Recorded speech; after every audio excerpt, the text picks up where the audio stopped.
नमस्कार बच्चों, आज हम मटेरियल कॉस्ट चैप्टर के टेस्ट पेपर को सॉल्व करेंगे।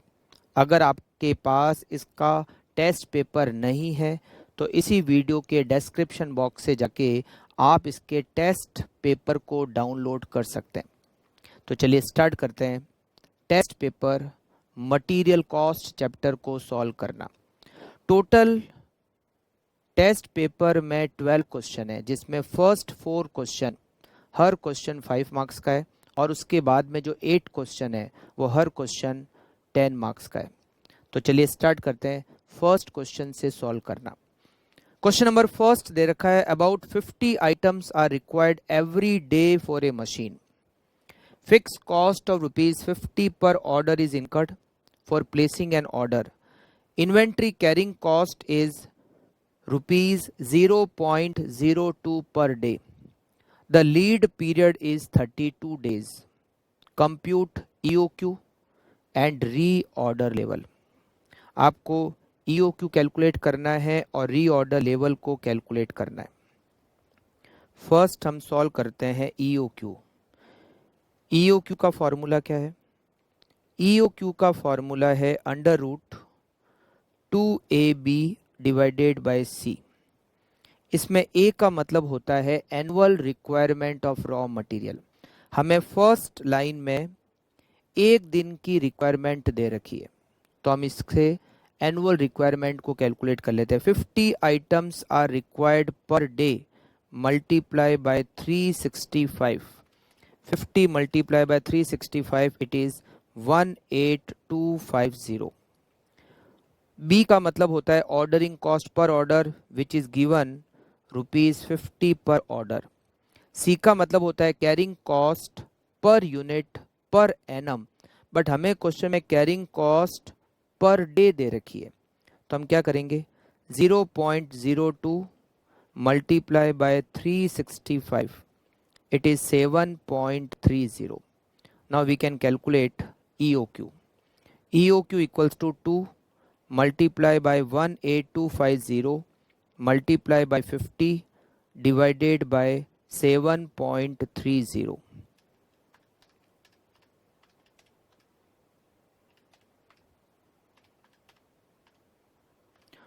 500 यूनिट्स। फर्स्ट पॉइंट का आंसर हो गया 500 units. Now we calculate reorder level.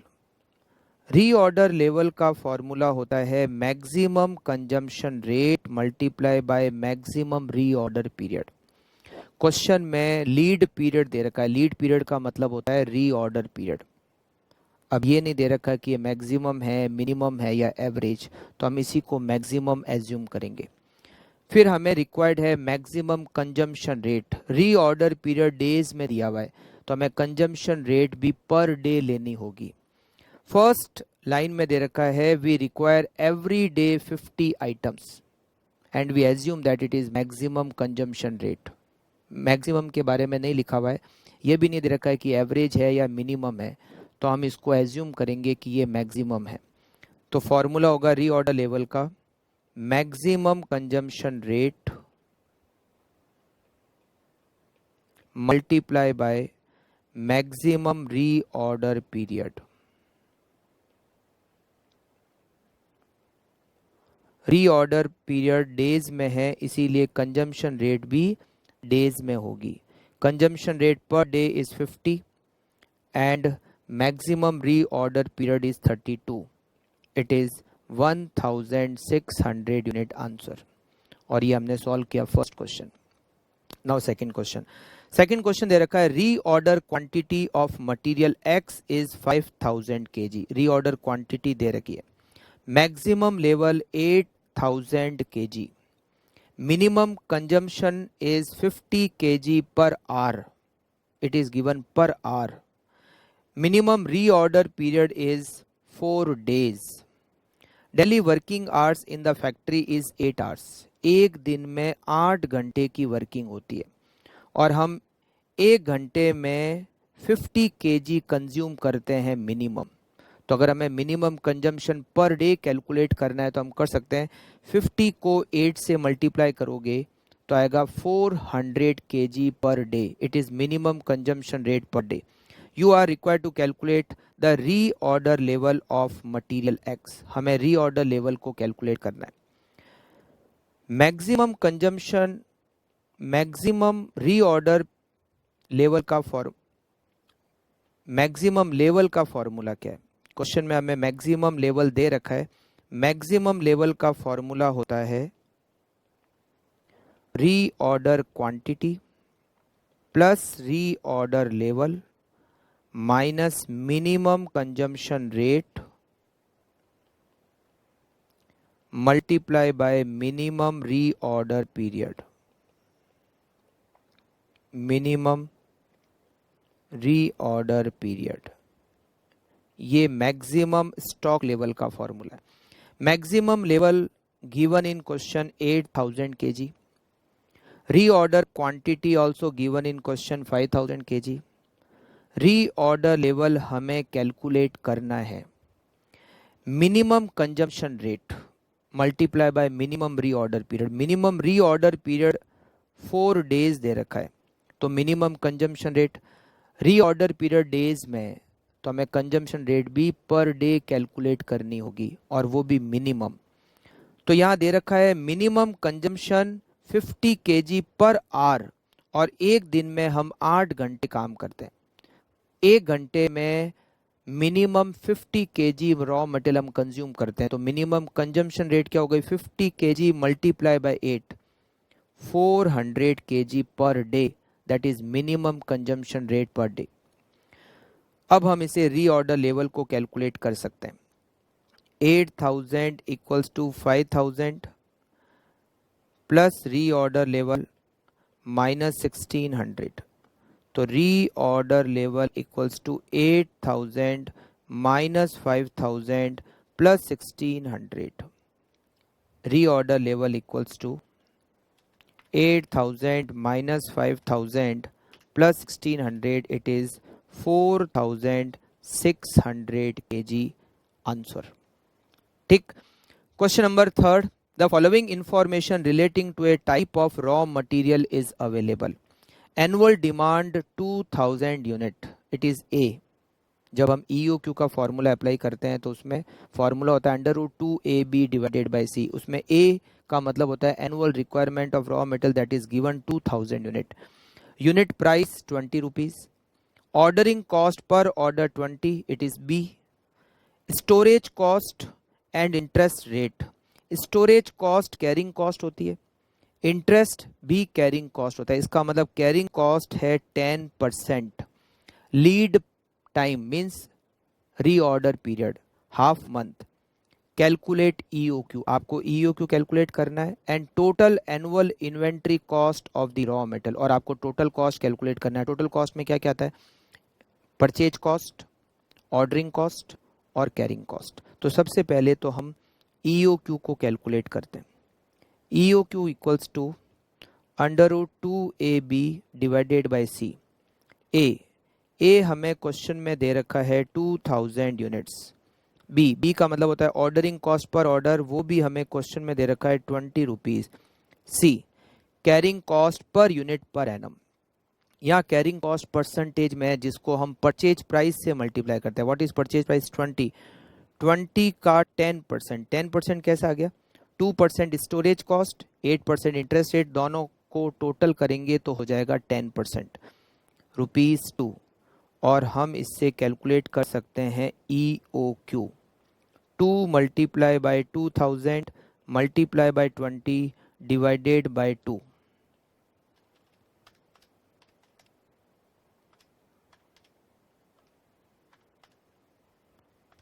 $200 units. It is EOQ. Now we have to calculate total cost. Total cost per annum. सबसे पहले हम calculate करेंगे purchase cost. Purchase cost A multiply by purchase price. A multiply by purchase price. A का मतलब annual requirement of raw metal that is 2000 unit and purchase price is 20. So purchase cost is ₹40,000. Now we calculate ordering cost per annum. Ordering cost per annum, A divided by EOQ multiply by B. A 2000, EOQ 200 multiply by B 20 equals to 200 rupees. Now we calculate carrying cost per annum. Carrying cost per annum equals to EOQ divided by 2 multiply by C. EOQ 200 divided by 2 multiply by carrying cost per unit पर annum हमने calculate किया 2 equals to 200 और total cost is 40,400 and it is solution of question number 3rd. Now we solve question number 4th. From the following data for the year ended 31st December 2018, calculate the inventory turnover ratio of the two items material A material B. Opening stock दे रखा है, purchase दे रखा है, closing stock दे रखा है. हमें inventory turnover ratio को कैलकुलेट करना है.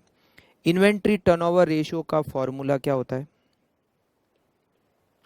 इन्वेंट्री टर्नओवर रेशियो का फॉर्मूला होता है material consumed divided by average stock. Material consumed divided by average stock. सबसे पहले हम मटेरियल ए का इन्वेंट्री टर्नओवर रेशियो कैलकुलेट करते हैं. मटेरियल कंज्यूम का मतलब क्या? Opening plus purchase minus closing. Material A का ओपनिंग स्टॉक है 10,000, परचेज 52,000, क्लोजिंग है 6,000. Material consumed 56,000. एवरेज का मतलब opening stock plus closing stock divided by 2. Opening stock 10,000, closing stock 6,000 divided by 2 करोगे तो ये हो जाएगा 8,000. 56,000 divided by 8,000 equals to 7. Material B. Material B सबसे पहले तो material consume. Opening stock 9,000 plus purchase 27,000 minus closing stock 11,000, it is 25,000. Average stock opening 9,000 plus closing 11,000 divided by 2 10,000 equals to 2.5. ये solve हो गया हमारा question number 4th. Now 5th question. From the following detail given below calculate reorder level, maximum level, minimum level, danger level. आपको cost of placing a purchase order means ordering cost per order दे रखे 20. Number of units purchase during the year 5,000. It is annual requirement of raw material. Purchase price per unit 50 rupees. Annual storage cost per unit rupees 5. ये आपको carrying cost per unit per annum 5 rupees दे रखा है. Reorder period 10 days average, maximum 15, minimum 6 और emergency purchase के लिए 4 days. ये emergency purchase वाला जो टाइम पीरियड दे रखा है वो डेंजर लेवल में यूज होगा. Rate of consumption average 15, maximum 20, मगर मिनिमम रेट नहीं दे रखी है. तो सबसे पहले काम करते हैं, मिनिमम कंजम्पशन रेट पता कर लेते हैं. मिनिमम कंजम्पशन रेट कैसे पता करोगे? मिनिमम कंजम्पशन रेट को सबसे पहले कैलकुलेट करते हैं. एवरेज कंजम्पशन रेट कैसे कैलकुलेट करते हैं? एवरेज कंजम्पशन रेट दे रखी है minimum plus maximum divided by 2. Minimum consumption rate को x मान लेते हैं, मैक्सिमम 20 दे रखी है divided by 2. Average consumption rate हमें दे रखी है 15, तो 15 multiply by 2 equals to x plus 20. जब आप सॉल्व करोगे तो x की वैल्यू आएगी 10. It means minimum consumption rate is 10 units per day. Average 15 और maximum 20 units. Now we calculate सबसे पहले रीऑर्डर लेवल. रीऑर्डर लेवल का फॉर्मूला होता है maximum consumption rate multiply by maximum reorder period. Maximum consumption rate multiply by maximum reorder period. maximum consumption rate is 20 units per day and maximum reorder period is 15 days equals to 300 units. B point में हमें calculate करना है maximum level. Maximum level का formula होता है reorder quantity plus reorder level minus minimum consumption rate multiply by minimum reorder period. अब यहाँ पर दिक्कत यह है कि हमें रीऑर्डर क्वांटिटी क्वेश्चन में नहीं दे रखी है, तो हमें रीऑर्डर क्वांटिटी को पहले पता करना पड़ेगा. रीऑर्डर क्वांटिटी का मतलब EOQ.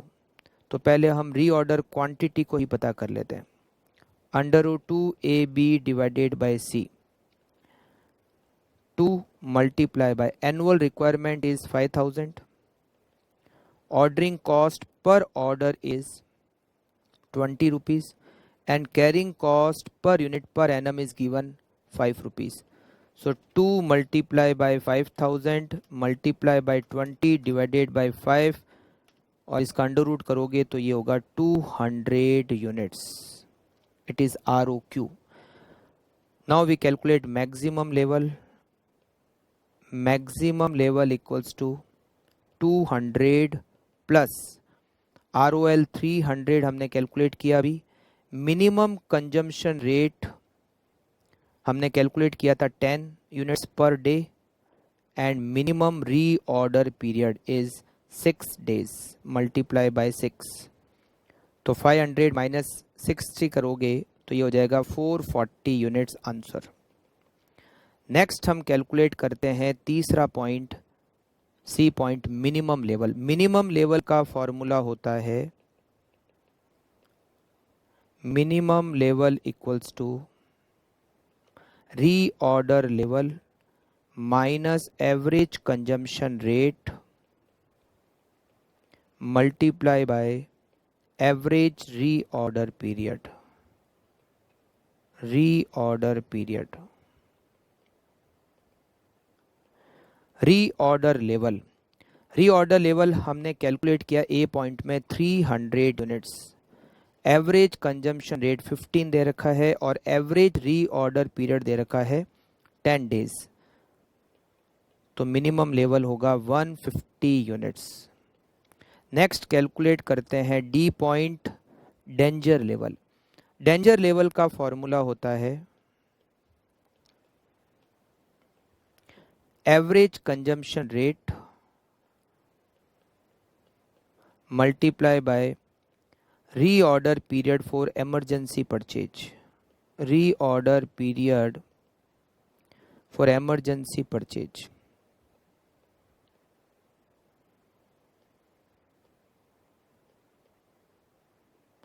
Average consumption rate. Average consumption rate is 15 units and emergency purchase का टाइम पीरियड दे रखा है 4 डेज. तो 15 multiply by 4 equals to 60 unit is danger level.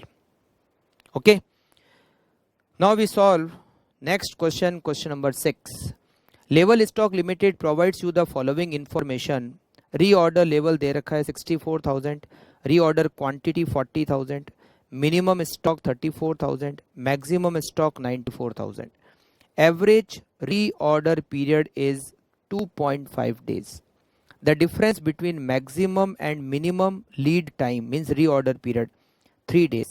मतलब minimum reorder period जितना है maximum reorder period उससे 3 दिन ज़्यादा है. Determine the usage rate. आपको consumption rate पता करनी है और lead time पता करना है maximum और minimum. मतलब आपको क्वेश्चन में minimum reorder period, maximum reorder period, minimum consumption rate और मैक्सिमम कंजम्पशन रेट इनको कैलकुलेट करना है. तो देखो सबसे पहले तो हम मिनिमम और मैक्सिमम रीऑर्डर पीरियड को कैलकुलेट करेंगे. Minimum and maximum reorder period.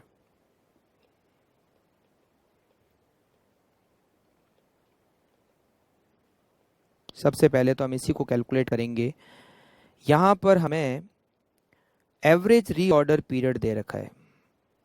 Average reorder period which is 2.5 days. Minimum reorder period को हम x एज्यूम कर लेते हैं, x डेज। तो maximum reorder period minimum reorder period से 3 दिन ज़्यादा है तो x प्लस 3। तो एवरेज रीऑर्डर पीरियड का फॉर्मूला होगा minimum x plus maximum x plus 3 divided by 2। Minimum x और maximum x plus 3। Average reorder period is 2.5 equals to 2x plus 3 divided by 2। तो ये होगा 5 इक्वल्स टू 2x प्लस 3। जब आप solve करोगे तो x की वैल्यू आएगी 1। It means minimum reorder period equals to 1 day और मैक्सिमम रीऑर्डर पीरियड होगा 1 plus 3 equals to 4 days. Now we have to calculate minimum and maximum consumption rate.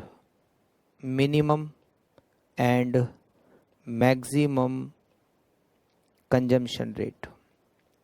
Minimum और maximum consumption rate को अगर हमें calculate करना है, सबसे पहले स्टार्ट करते हैं मैक्सिमम कंजम्पशन रेट से।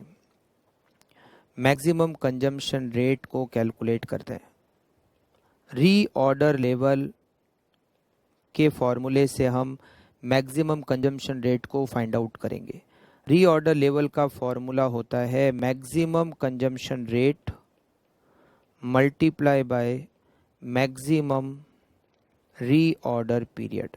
रीऑर्डर लेवल हमें क्वेश्चन में दे रखा है 64,000 यूनिट।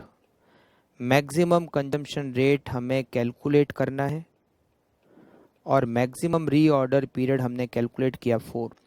इससे हमें मैक्सिमम कंजम्पशन रेट मिल जाएगी 64,000 में जब आप 4 का डिवाइड करोगे तो ये आएगा 16,000 units. Correct. Now we calculate minimum consumption rate. Minimum consumption rate आपको मैक्सिमम स्टॉक लेवल के फॉर्मूले से पता चलेगी।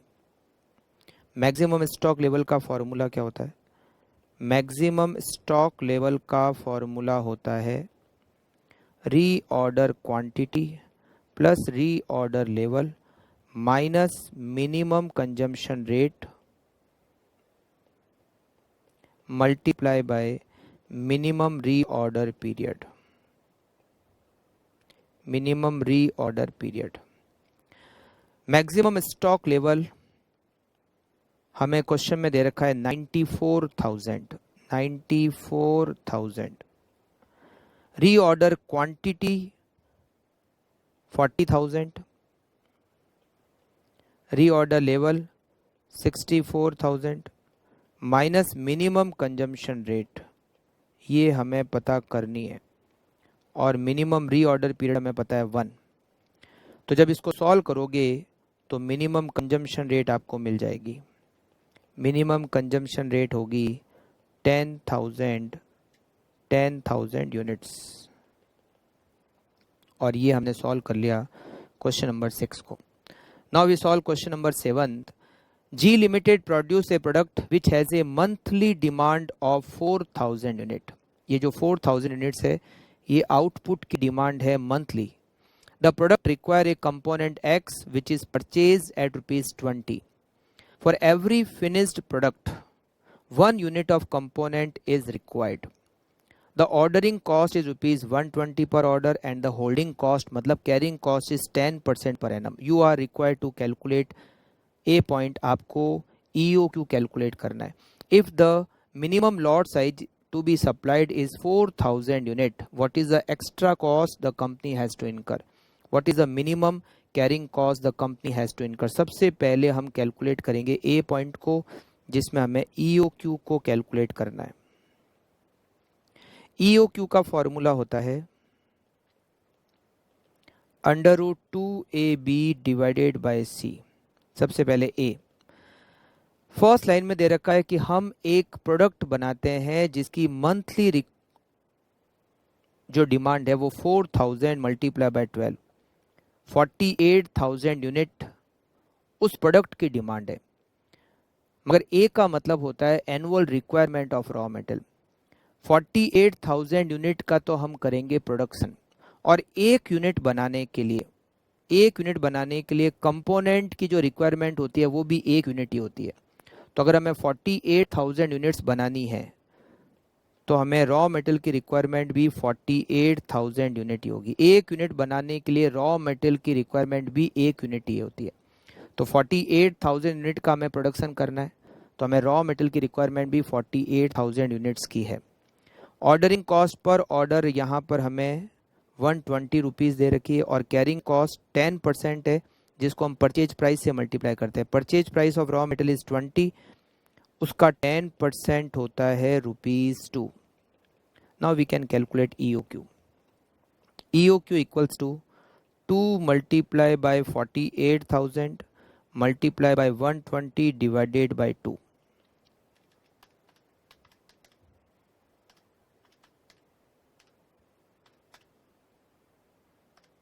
2,400 यूनिट्स, इट इज EOQ। अब हमें कह रखा है बी पॉइंट में कि अगर हमारी लॉट की साइज 4,000 होती है तो कंपनी को कितनी एक्स्ट्रा कॉस्ट इनकर करनी पड़ती है। तो हम क्या करेंगे, पहले तो EOQ पर टोटल कॉस्ट को कैलकुलेट करेंगे, फिर 4,000 ऑर्डर साइज पर टोटल कॉस्ट को कैलकुलेट करेंगे, फिर हमें ये पता चलेगा कि हमें 4,000 की ऑर्डर साइज देने से कितनी एक्स्ट्रा कॉस्ट पे करनी पड़ती है। तो सबसे पहले तो हम यहाँ पर total cost per annum if order size equals to EOQ, अगर हम EOQ की ऑर्डर साइज से ऑर्डर प्लेस करते हैं तो हमारी टोटल कॉस्ट कितनी आती है पर एनम।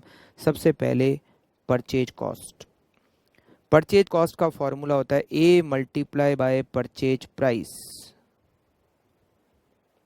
A का मतलब annual requirement which is 48,000 and purchase price is 20 rupees, 9,60,000 rupees purchase cost। Then ordering cost का फॉर्मूला होता है A divided by EOQ multiply by B।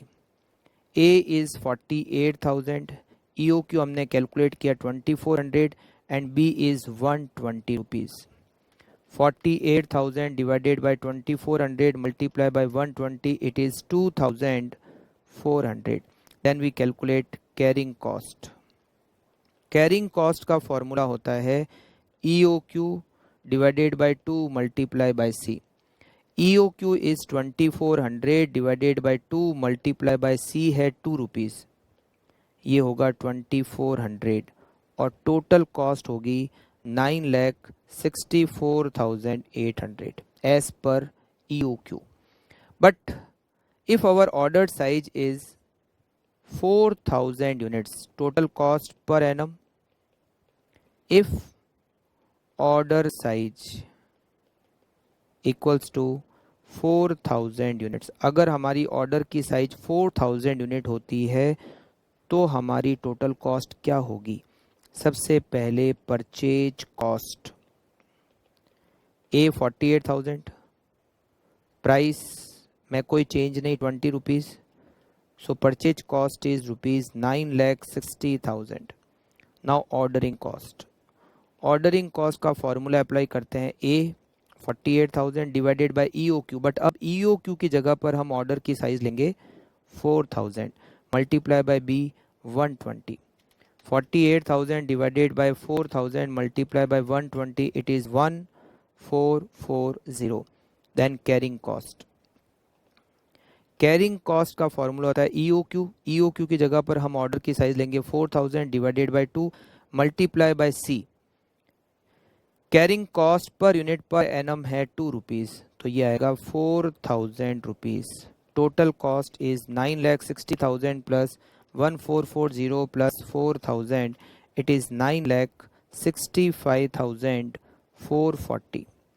ये कॉस्ट EOQ की टोटल कॉस्ट से ज़्यादा है, तो कितनी एक्स्ट्रा कॉस्ट है। Extra cost equal to 965,440 minus 964,800।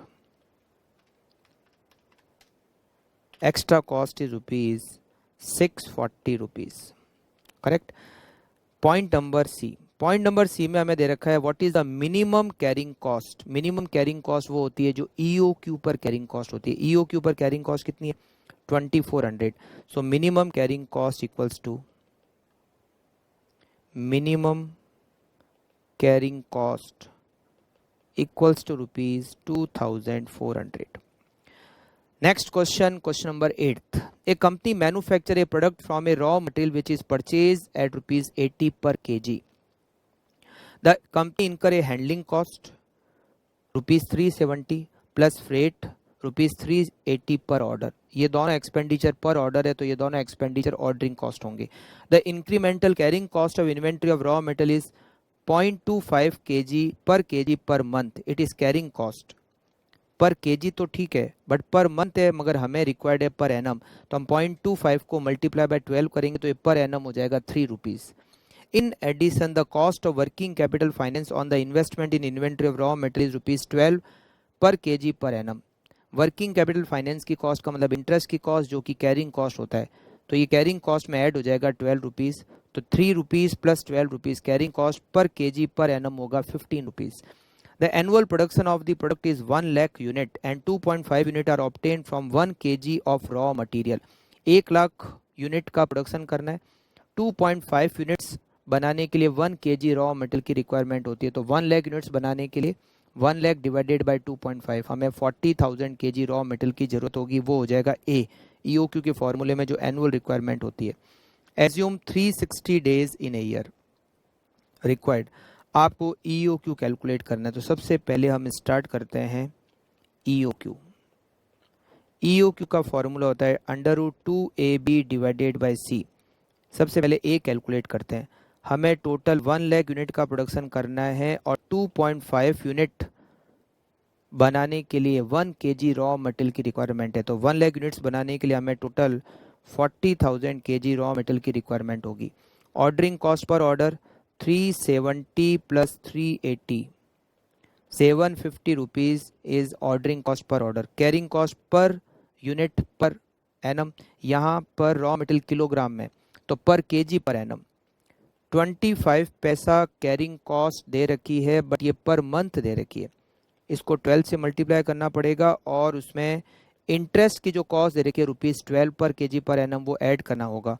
तो carrying cost per kg per annum होगा ₹15। Now we can calculate EOQ.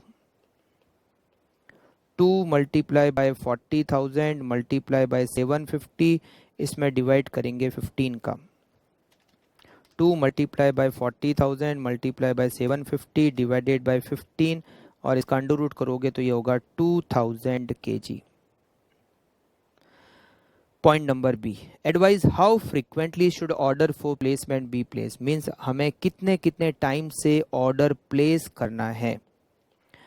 तो पहले तो हम कैलकुलेट करते हैं number of order in a year.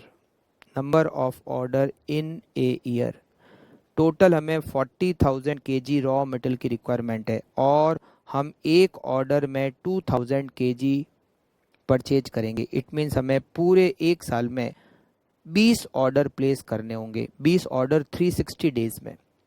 तो time gap between two order, time gap between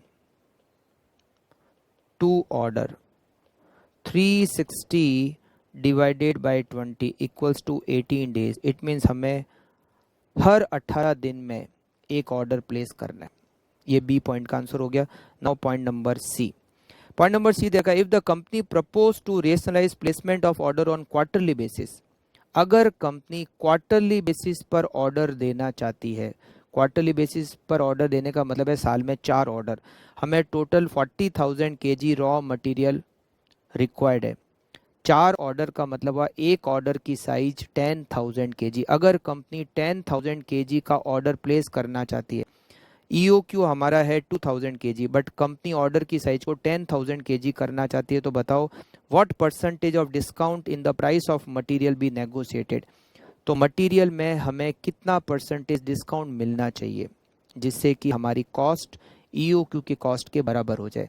तो हमें क्या करना पड़ेगा, पहले तो total cost per annum calculate करेंगे as per EOQ.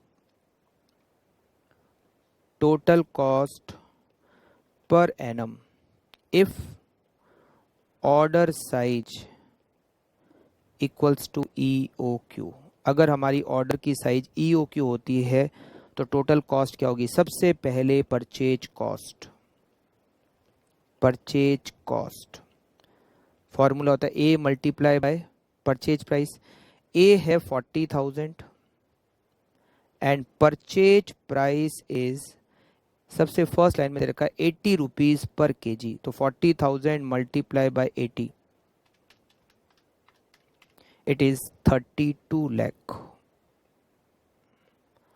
Then ordering cost का फॉर्मूला होता है A 40,000 divide by EOQ 2000 multiply by ordering cost per order 750 rupees. 40,000 divided by 2,000 multiplied by 750, ordering cost is 15,000 rupees. Carrying cost equals to EOQ 2000 divided by 2 multiplied by C15, it is 15,000 rupees, and total cost is 32,30,000. Now we calculate total cost per annum if order size equals to 10,000 kg। 10,000 kg कैसे निकाला? 40,000 kg हमें required है एक साल में, और हमें quarterly basis पे मतलब साल में 4 ऑर्डर देने हैं, तो एक ऑर्डर 10,000 kg का हो गया। सबसे पहले कैलकुलेट करते हैं परचेज प्राइस में कोई चेंज नहीं है, तो 40,000 multiply by 80, purchase cost 32 lakh। Ordering cost A 40,000, अब ऑर्डर की साइज EOQ नहीं है, अब ऑर्डर की साइज है 10,000 divide by 10,000 multiply by 750 ordering cost per order, and total ordering cost is now 3,000 rupees अगर हम ऑर्डर की साइज 10,000 kg करते हैं तो। फिर कैरिंग कॉस्ट में EOQ divide by 2 multiply by C। अब EOQ की जगह ऑर्डर की size 10,000 divided by 2 multiply bye 15, and it is 75,000। Total cost now 32,78,000। Total cost अब ज़्यादा है, तो कितनी ज़्यादा है? एक्स्ट्रा कॉस्ट अगर हम ऑर्डर की साइज को चेंज करते हैं, EOQ की जगह ऑर्डर की साइज को 10,000 kg करते हैं, तो कितनी एक्स्ट्रा कॉस्ट लगती है? 32,78,000 माइनस 32,30,000, 48,000 रुपीज़ एक्स्ट्रा कॉस्ट लगती है। तो इसका मतलब हमें डिस्काउंट मिलना चाहिए मिनिमम 48,000 का। अगर इतना डिस्काउंट मिल जाए तो हमारी कॉस्ट, जो टोटल कॉस्ट होगी 10,000 kg के ऑर्डर साइज पर, वो EOQ की टोटल कॉस्ट के इक्वल हो जाएगी। Minimum discount rupees 48,000। अब परसेंटेज में पता करना है, डिस्काउंट किस पे मिलेगा? मटेरियल में, तो परसेंटेज ऑफ डिस्काउंट 48,000 रुपीज़ का डिस्काउंट चाहिए मटेरियल की परचेज कॉस्ट में, और परचेज कॉस्ट कितनी अभी? 32 lakh। तो 48,000 रुपीज़ का डिस्काउंट चाहिए 32 lakh की कॉस्ट पे। 48,000 divided by 32 lakh multiply by 100, हमें डिस्काउंट चाहिए मटेरियल की परचेज प्राइस में 1.5% का। और ये हो गया हमारा question number 8 complete. Now question number 9। Z Limited supplies plastic crockery to fast food restaurant in metropolitan city. One of its product is a special bowl, disposable after initial use for serving soup to its customer. Bowls are sold in pack of 10 pieces at a price of rupees 50 per pack. The demand for plastic bowl has been forecasted at a fairly steady rate of 40,000 pack every year. मतलब 40,000 bowl की requirement है हमारी। The company purchased the bowl direct from manufacturer at rupees 40 per pack within a 3 days lead time. मतलब जो reorder period है वो 3 days का है, और जो परचेज प्राइस है वो 40 रुपीज़ है। The ordering and related cost is rupees 8 पर ऑर्डर। ये ऑर्डरिंग कॉस्ट पर ऑर्डर है 8 rupees. Storage cost is 10% per annum of average inventory investment. इससे हम carrying cost per unit per annum निकाल सकते हैं। हमारी जो परचेज प्राइस है वो 40 रुपीज़ है, 10% कैरिंग कॉस्ट है, तो 40 का 10% 4 rupees is carrying cost.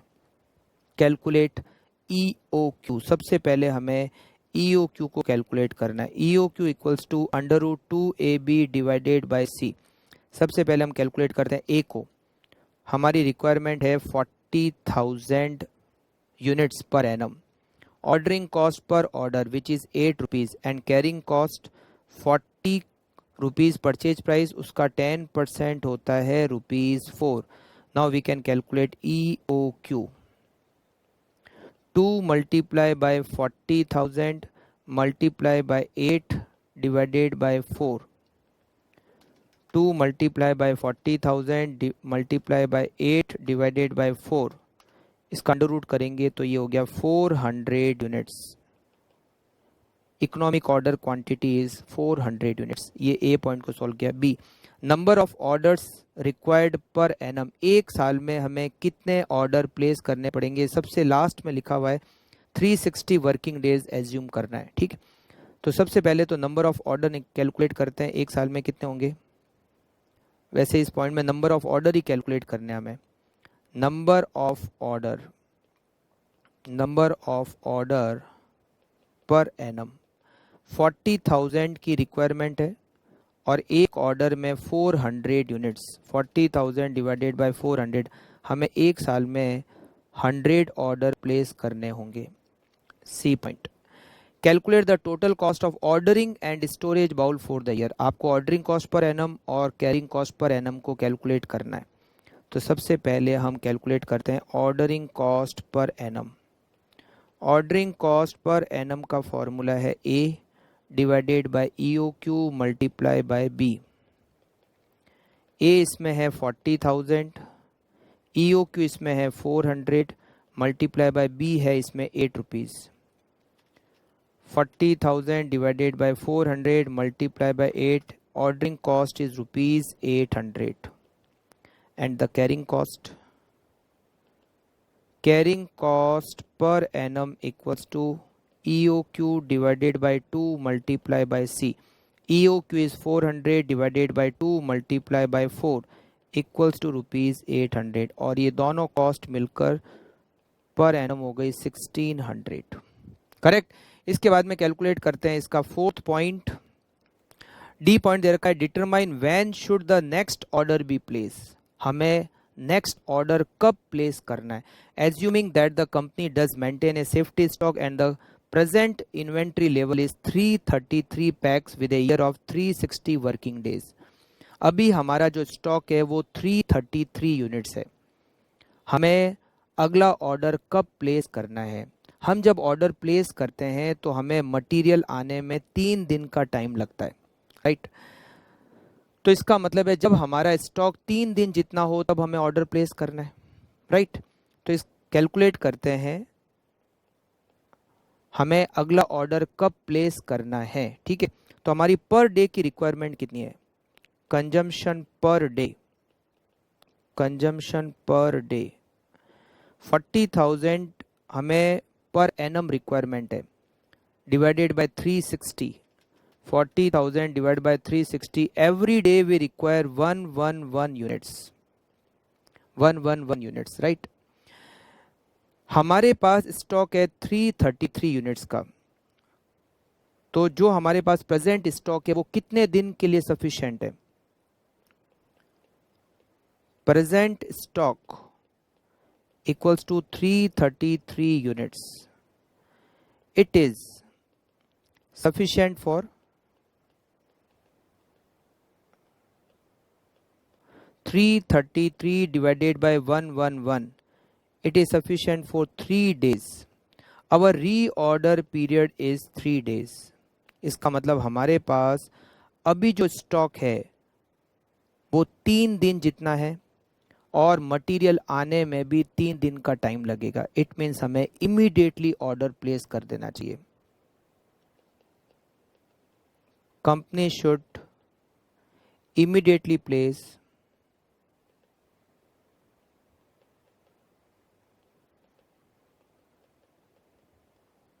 Order for purchase of bowl. Company को बाउल परचेज करने के लिए हाथों हाथ ऑर्डर प्लेस कर देना चाहिए, क्योंकि हमारे पास जो स्टॉक है वो 3 दिन जितना है और 3 दिन री ऑर्डर पीरियड दे रखा है, राइट। नेक्स्ट क्वेश्चन सॉल्व करते हैं। Question number 10th, gangs pump company limited use about 75,000 valve per year and the usage is fairly constant eight 6250 per month. 75,000 में अगर आप 12 का डिवाइड करोगे तो पर मंथ आएगा 6250। The valve cost of rupees 1.5 per unit when bought in large quantity and the carrying cost is 20% of average inventory investment on an annual basis. The cost to place an order and process the delivery is rupees 18. Assume 360 days in a year. It takes 45 days to receive from the date of an order. 45 days is reorder period and safety stock of 3250 valve is desired. You are required to determine the most economical order quantity and frequency of order. सबसे पहले तो हम EOQ को calculate करते हैं ए point में। ए point में हम EOQ को कैलकुलेट करेंगे जिसका फॉर्मूला होगा 2AB divided by C, right. यहां पर 2 multiply by annual requirement is 75,000, ordering cost per order हमें दे रखा है 18 और carrying cost per unit per annum कैसे निकालेंगे, परसेंटेज में दिया हुआ है कितना 20% और प्राइस कितनी है 1.5, तो 1.5 का 20% होता है 0.30, तो 2 multiply by 75,000 multiply by 18 divided by 0.3, इसका अंडर रूट करोगे तो आएगा 3000 unit. It is EOQ। Now we have to calculate frequency of order also. Frequency of order का मतलब कितने कितने टाइम से हमें ऑर्डर देना है। तो सबसे पहले तो हम नंबर ऑफ ऑर्डर पर एनम कैलकुलेट करते हैं। Number of order per annum 75,000 divided by 3000, हमें टोटल 25 ऑर्डर प्लेस करने हैं। Time gap between two order, time gap between two order 360 days यहाँ दे रखा है divided bye 25, 360 divided bye 25 approximately 14 days, मतलब हमें हर 14 डेज बाद में ऑर्डर प्लेस करना है। Point number B, order point. Order point का मतलब होता है री ऑर्डर लेवल। ऑर्डर पॉइंट का मतलब क्या होता है, री ऑर्डर लेवल। ऑर्डर पॉइंट री ऑर्डर लेवल को कैलकुलेट करना है। यहाँ सेफ्टी स्टॉक दे रखा है, जब क्वेश्चन में सेफ्टी स्टॉक दे रखा होता है तो री ऑर्डर लेवल का फॉर्मूला होता है average consumption rate, average consumption rate multiply by average री ऑर्डर पीरियड, री order period. Average consumption rate plus safety stock, आगे क्या ऐड करेंगे plus safety stock, average consumption rate. री ऑर्डर पीरियड यहां पर हमें डेज में दिया हुआ है 45 डेज, तो हमें कंजम्पशन रेट भी पर डे को कैलकुलेट करना पड़ेगा। क्वेश्चन में 75,000 कंजम्पशन दे रखा है पर एनम, तो जब हम 75,000 में 360, जैसे इस क्वेश्चन में दिया हुआ है कि 1 ईयर इक्वल टू 360 डेज, जब हम 75,000 में 360 का डिवाइड करेंगे तो कंजम्पशन रेट पर डे हमें मिलेगी, मल्टीप्लाई बाय एवरेज री order period. Reorder period is given in question 45 days, 45 days plus safety stock is 3250, 75,000 divided by 360 multiplied by 45, it is 9375 plus 3250, it is 12,625 units. Point number C, the most economical order quantity. EOQ को फिर से calculate करना है। अगर valve की cost 4.5 हो instead of 1.5, valve की cost से कहाँ फर्क पड़ेगा, कैरिंग कॉस्ट पे, तो कैरिंग कॉस्ट चेंज हो जाएगी। EOQ को फिर से कैलकुलेट करना है। EOQ equals to under root 2AB divided by C। A 75,000, B 18 rupees, मगर carrying cost per unit per annum change हो जाएगा। हमने पहले कैलकुलेट किया था 1.5 का 20%, अब 4.5 का 20% होगा 90 पैसा, 0.90। 2 multiply by 75,000 multiply by 18 divided bye 0.9, इसका अंडर रूट करेंगे तो ये आएगा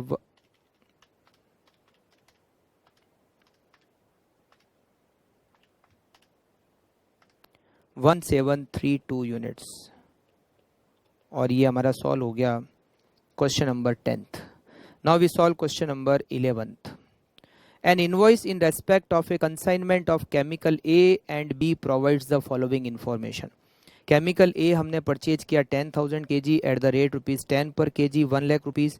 केमिकल बी हमने परचेज किया 8,000 kg एट द रेट ₹13 पर kg 1,04,000। Basic custom duty at the rate 10%, credit is not allowed 20,400, railway freight 3840, total 228,240। A shortage of 500 kg in chemical A and 320 kg in chemical B is noticed due to normal breakage. You are required to determine the rate per kg of each chemical assuming a provision of 2% for further deterioration. अब देखिए इसमें दो chemical purchase कर रहे हैं, chemical ए और chemical B. तो हमें केमिकल ए की भी मटेरियल कॉस्ट पर केजी और केमिकल बी की भी मटेरियल कॉस्ट पर केजी को कैलकुलेट करना है। तो हम यहाँ पर बनाते हैं कॉस्ट स्टेटमेंट। दो स्टेटमेंट बनाएंगे, एक हम कॉस्ट का और एक हम बनाएंगे क्वांटिटी का स्टेटमेंट। मटेरियल ए और बी, केमिकल ए और बी हम परचेज कर रहे हैं। सबसे पहले तो हम लेते हैं यहाँ पर purchase cost. Purchase cost, chemical A की परचेज कॉस्ट 1 लाख और केमिकल बी की परचेज कॉस्ट 1,04,000। इसमें हम ऐड करेंगे कस्टम ड्यूटी। कस्टम ड्यूटी दे रखी है 20,400 और इस 20,400 को हमें केमिकल ए और केमिकल बी दोनों में बांटना पड़ेगा क्योंकि ये तो टोटल दे रखी है। तो केमिकल ए और केमिकल बी में हम वैल्यू के रेशियो में बांटेंगे, in the ratio of value. उनकी जो परचेज वैल्यू है, परचेज वैल्यू क्या है 1 लाख और 1,04,000। तो 1 लाख और 1,04,000 के रेशियो में जब आप 20,400 को डिस्ट्रीब्यूट करोगे तो ए पर 10,000 और बी पर 10,400। फिर आप इसमें ऐड करोगे रेलवे फ्रेट। रेलवे फ्रेट भी टोटल दे रखा है, इसको भी आपको ए और बी केमिकल पर डिस्ट्रीब्यूट करना पड़ेगा। रेलवे फ्रेट को क्वांटिटी के रेशियो में बांटते हैं 3840।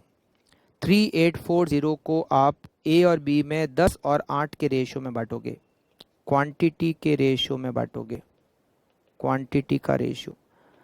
तो 3840 divided by 18 multiply by 10 it is 2133 और 3840 डिवाइडेड बाय 18 मल्टीप्लाई बाय 8 1707।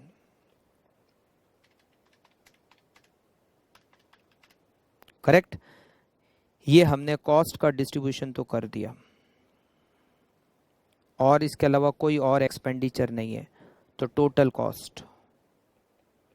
फिर जब हम इसमें नेट क्वांटिटी का डिवाइड करेंगे तो कॉस्ट पर केजी हमें फाइंड आउट हो जाएगी। Cost per KG 1 lakh plus 10,000 plus 2133, total cost is 1,12,133। 1,04,000 plus 10,400 plus 1707 it is 116107। Net quantity देखो, केमिकल ए हमने परचेज किया था 10,000, उसमें ड्यूरिंग ट्रांजिट 500 केजी की शॉर्टेज हो गई, रिमेनिंग बचा 9,500। इसमें भी हमें 2% का और प्रोविजन बनाना है, तो 9,500 में से और 2% कम करेंगे तो क्वांटिटी आएगी 9,310 केजी। फिर बी में हमने परचेज किया 8,000, उसमें से ड्यूरिंग ट्रांजिट 320 केजी का लॉस हो गया, रिमेनिंग बचा 7,680। इसमें 2% का और प्रोविजन बनाएंगे तो क्वांटिटी रिमेनिंग होगी 7,526.4 KG. Cost per KG 1,12,133 divided by 9,310 it is ₹12.04 and 116,107 divided by 7,526.4 equals to ₹15.4243। और ये हो गया हमारा question number 11 complete. Now next question and last question question number 12th, prepare store ledger from the following information of X Y company limited. आपको opening balance दे रखा है 200 units, receipt issue, receipt shortage, receipt और issue. The issue up to 10th April, यहाँ तक LIFO basis पे और उसके बाद फीफो बेसिस को काम में लेना है। तो बनाते हैं इसका store ledger, stores ledger. Date, particulars, receipt में क्वांटिटी, रेट और अमाउंट, इशू, क्वांटिटी, रेट और अमाउंट, एंड बैलेंस में भी क्वांटिटी, रेट और अमाउंट। पर्टिकुलर्स का कॉलम वैसे तो बना लेना चाहिए, ठीक है, जरूरी नहीं है डेट के बाद सीधा रिसिप्ट, इशू और बैलेंस, बट पर्टिकुलर्स बनाने से पता चल जाता है कि ये ट्रांजैक्शन क्या है। तो सबसे पहले हम स्टार्ट करते हैं 1 अप्रैल से। हमारे पास ओपनिंग स्टॉक है, ओपनिंग स्टॉक की क्वांटिटी है 200 units, rate 10 and it is 2000 rupees. 5 अप्रैल को हमने रिसिप्ट किया, मतलब परचेज किया 250 यूनिट्स, उसकी कॉस्ट है 2000 रुपये। तो जब आप 2000 में 250 का डिवाइड करोगे तो रेट आएगी 8 रुपीज़। तो हमारे पास 200 यूनिट्स पहले से थी, 10 रुपये की रेट से 2000, और 250 यूनिट्स हमारे पास और आ गई 8 रुपीज़ की रेट से 2000। 5 अप्रैल के बाद में 8 अप्रैल दे रखा है, 8 अप्रैल को हमने और रिसिप्ट किया, receipt which is 150 units. Rate calculate करनी पड़ेगी, 1275 अमाउंट है, 1275 डिवाइडेड बाय 150, रेट इज़ 8.5। अब हमारे पास 200 यूनिट 10 रुपये की रेट से 2000, 250 यूनिट्स 8 की रेट से 2000 और 150 यूनिट्स 8.5 की रेट से 1275। 8 अप्रैल के बाद 10 अप्रैल को हम मटेरियल इशू कर रहे हैं, और मटेरियल इशू कर रहे हैं 100 यूनिट्स। यहाँ तक लिफो मेथड था, तो हम ये जो 100 यूनिट इशू करेंगे वो 150 में से इशू करेंगे, 8.5 850। तो 200 यूनिट 10 2000, 250 यूनिट्स 8 2000, और 150 में से 100 इशू कर दे तो 50 यूनिट 8.5 425। नाउ आफ्टर 10th अप्रैल 15th अप्रैल, अब मेथड हो जाएगा फीफो मेथड। 15th अप्रैल को हमने रिसिप्ट की, हमारी रिसिप्ट है 50 यूनिट्स, और ये दे रखा है 500 रुपीज़, 500 रेट दे रखी है 10 हो गई रेट इसकी। तो 200 10 2000 250 8 2000 50 8.5 425 और 50 10 500। Now on 15th, after 15th April there is 20th April and there is shortage of material। अगर क्वेश्चन में कुछ नहीं दे रखा है तो हम एज्यूम करते हैं कि इट इज़ एबनॉर्मल लॉस। हम यहाँ पर एजम्पशन भी लिख देंगे कि हमने इसको एबनॉर्मल लॉस माना, और एबनॉर्मल लॉस का एडजस्टमेंट इशू की तरह ही होता है। Shortage is 10 units. अब मेथड कौन सा है? फीफो। तो इस रेट से मटेरियल जाएगा 10 10 और 100। तो ये हो गया 190 10 1900, 250 8 2000, 50 8.5 425 एंड 50 10 500। अगर हम इसको नॉर्मल लॉस मानते तो क्वांटिटी में 10 लिख देते हैं, मगर रेट और अमाउंट में 0 0 आ जाता, नील आ जाता। तो इससे क्या होता कि ये जो बैलेंस में 190, क्वांटिटी तो 190 हो जाती है मगर उसका अमाउंट 2000 ही रहता, उससे वो रेट इन्फ्लेट हो जाती। अगर हम इसको नॉर्मल लॉस एज्यूम करें तो हम यहाँ पर एजम्पशन लिख देंगे कि हमने शॉर्टेज को एबनॉर्मल लॉस एज्यूम किया है, राइट। 20th अप्रैल के बाद में 21st को रिसिप्ट, 21st को हमें रिसिप्ट हो रही है, और कितने यूनिट रिसिप्ट हो रही है? 60, कॉस्टिंग रुपीज़ 540, तो उसकी रेट होगी 9 रुपीज़। अब हमारे पास 190 यूनिट्स 10 की रेट से, 250 यूनिट्स 8 की रेट से, 50 यूनिट 8.5 की रेट से, 50 यूनिट्स 10 की रेट से, और ये हमने 60 यूनिट और परचेज की 9 की रेट से 540. Now last transaction is 22 April, issue 400 units,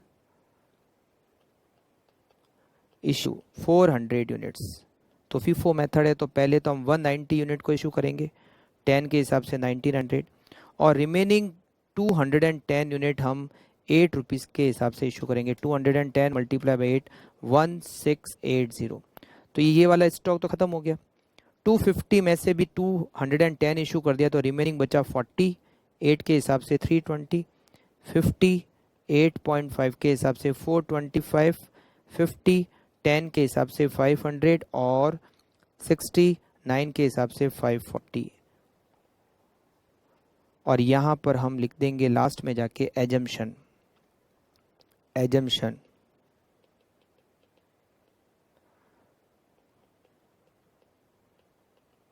shortage is abnormal loss.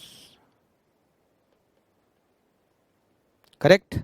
अगर आप इसको नॉर्मल मानते हो तो फिर यहाँ पर लिखना पड़ेगा, हमने उसको नॉर्मल, क्योंकि क्वेश्चन ने कुछ कह नहीं रखा था.